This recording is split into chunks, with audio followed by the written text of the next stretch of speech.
What is going on, everybody? In this video, we are going to be covering what we would like in a Resident Evil film. Logan, you got any ideas on your end?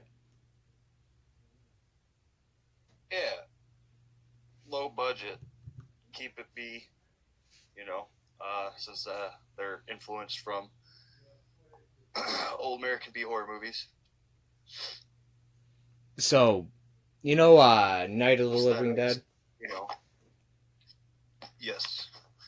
That could be what had the style. Maybe not black and white, but maybe the remake. Yep. And, just practical effects on everything as well, like people in costumes. Even with, like, the hunters and stuff, like, if you look at the Alien movies, like Alien or Aliens, that still looked cool, you know. Um, That would look really good on a Resident Evil movie, too. what about the perfect director? Mm. Would it be The director's dead. would it I be think Paul George W S Romero would Anderson? be really good. Would it be Paul W S Nope. Anderson? Oh, he should take George's place for a couple years while this is getting filmed. Uh that would be kind of bad.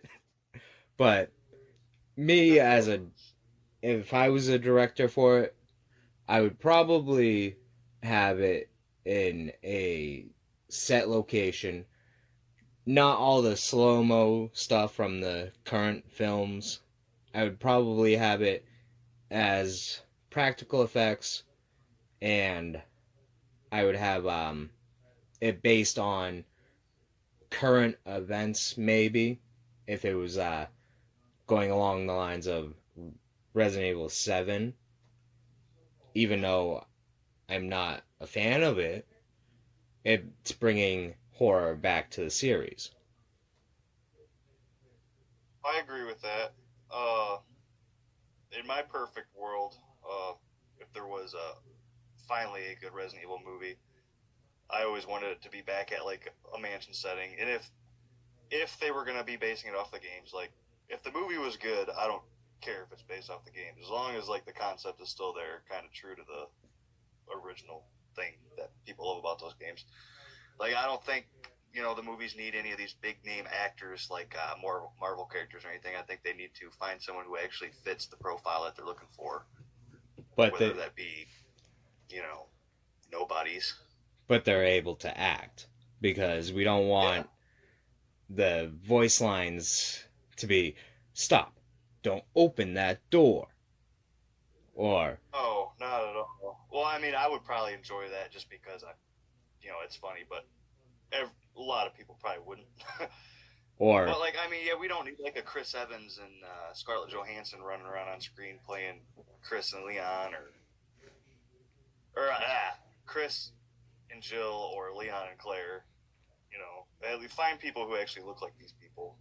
yeah. If they were gonna go straight, base it right off of a game and use the lore that already exists. But yeah, I'm with you. I'm, Whether or not whatever time period it takes place in across the games or not the games, practical effects for sure.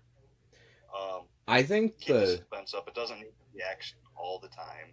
You know, I think Resident Evil Keep it Zero, scary. based Mm-hmm. in that mansion and that train, would make a pretty good film. If I was directing it, I Yeah, would. because that training facility thing was awesome. Have you ever seen Train to Busan? Uh, Good movie.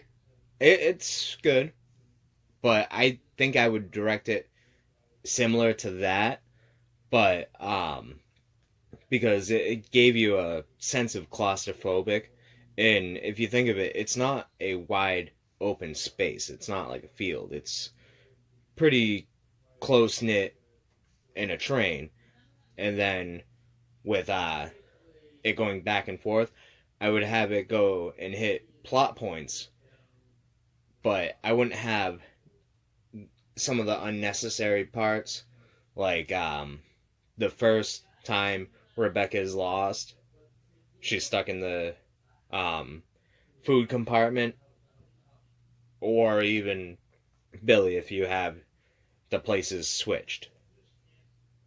Right. But most people would play as Billy anyways because they think he's stronger. Yeah, I mean, I did when I went through it. I mostly play with Billy. I don't like just never really cared for Rebecca. Regardless, I think she's strange, but I it was just recently. I don't think I ever ended up sending you the link, but it was foreign, but it was a fan made film. They were going through. There's a few parts. They're like little short films, but they're all based on the first game. And just those low budget YouTube videos were so much better than the Paul W. S. Anderson movies. Yeah, Like that, like how they did it would kind of fit what would make it good. I mean, because they were good quality. Like they put some heart into it, so it was really good. that's I'll have how to send you most those links. that's how most projects should be done. Is you have to be a fan, not like, oh yeah, I heard about it and I'm gonna direct it. Yeah, Passion exactly. projects, And in my opinion, are the best.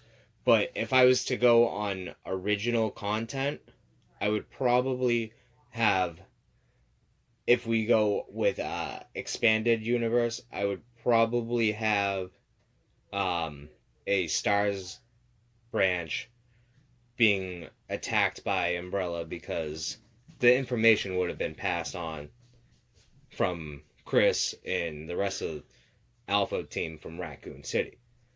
I would like to see maybe well, yeah, because didn't they try explaining at all the cheap irons in the lore that wasn't necessarily explained in the video games, but they yeah, got pretty much rejected. um because he Yeah, kind was, of going off of that, where he tries silencing him. yeah, Because but is that what we're talking about? Since he was kind of in cahoots with Umbrella. yeah, I was thinking more of the other Stars teams from the books, and then I would have maybe um I'd have it probably set in Boston because why not? Boston is my city, and it would be wicked cool. Along with, because there's a whole bunch of islands in the Boston It's not a Harbor. midwestern town.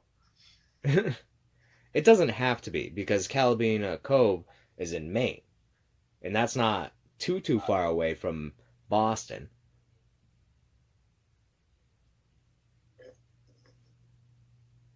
And then, so I would have a an underground facility because that's how the underground facilities go. But I wouldn't have a known villain. I wouldn't have a Spencer. I wouldn't have a Wesker. I would probably have a different doctor or corporate entity maybe attack the Stars members from that city if it's in Boston. They figure out what the fuck's going on. They go to the headquarters, and so during the attack or just the them not following safety procedures, a spill already happened. So there would be the bioweapons along with zombies. That's how I would have Right. it. Oh, would you break it up into like a duology or trilogy? Would you have it focus more so on just the outbreak at first, to where it's just a bunch of zombies and stuff, and then have some bioweapons show up before like a main villain is revealed later down? Like, would you wait for revelations, or would you try to fit all that into one film? Um, I would, in a perfect world, I would like it to be like maybe a three-part miniseries at maybe two So hours. more so of like cable TV instead of actual like film. Yeah, but it's still filmed. It still has the budget of a movie, which is wicked Kind of good. like an HBO thing, Yeah, like something along the lines of that. there was a show with John Berthenol, um, and that's the guy that played Shane, called Mob City, and it had all the Bugsy Siegel and all of those people. So I would have it set, and those were like 2 hour long episodes. So that's how I would have it set. Right. Well, yeah, that definitely probably work out anyway because you could flesh stuff out more if it's a mini series instead of try to film everything and then cut and edit to what you think is more important to fit the 90-minute to 2 hour film thing. Yeah, it would Unless you're be. going for some Peter Jackson epic that's like 3.5 hour long, but Yeah, most films screw are that. super Yeah, rushed. yeah, it would be much better and beneficial if it was a miniseries. Like they canceled Show David. I don't know if you ever watched the pilot for it, or not the pilot, but kind of like the pitch. It was like a 12-minute short film. Oh, of It Arclay, got put on YouTube. right? Yeah, Arclay. Yeah, yeah. What'd I say, David? I think the main character is David. Well, it was Arclay, but I think the name of the short film, like the episode, like the pitch, I think was called David. Oh, Like all that's what right. that little segment was called. But yeah, it was for Arclay, and man, I wish that didn't get canceled because that would have been so good. Because the use of yeah, you only seen the zombie one time, but it was practical and it looked legit. Like he didn't really need any CG or anything, and it's kind of a shame because whoever was doing the makeup and whatever, it would have really been cool to see what they would have done for like bioweapons. You know what I mean? So And that's what we need to see in these movies. yeah, It's just really good grotesque effects. That's not computer generated. I think I'm gonna put this as part one, and part two we'll kick it off with you, Logan, and what you would want to be for your film, and then if we do a part three, I can go into some nitty gritties about what I would like to see. How's And that I'll sound? throw a disclaimer up right now for whenever we do get to part two. If anyone is out there listening, I am in no way a filmmaker or know about the ways to go about to make a film. These are all just little pipe dreams for myself that I would like to see in a Resident Evil movie or miniseries. Uh, yeah, so that's out there. I do not actually know what I'm talking about when it comes to making film. All right, so if you like this video, please like, subscribe, and comment. We'll see you guys in the next one.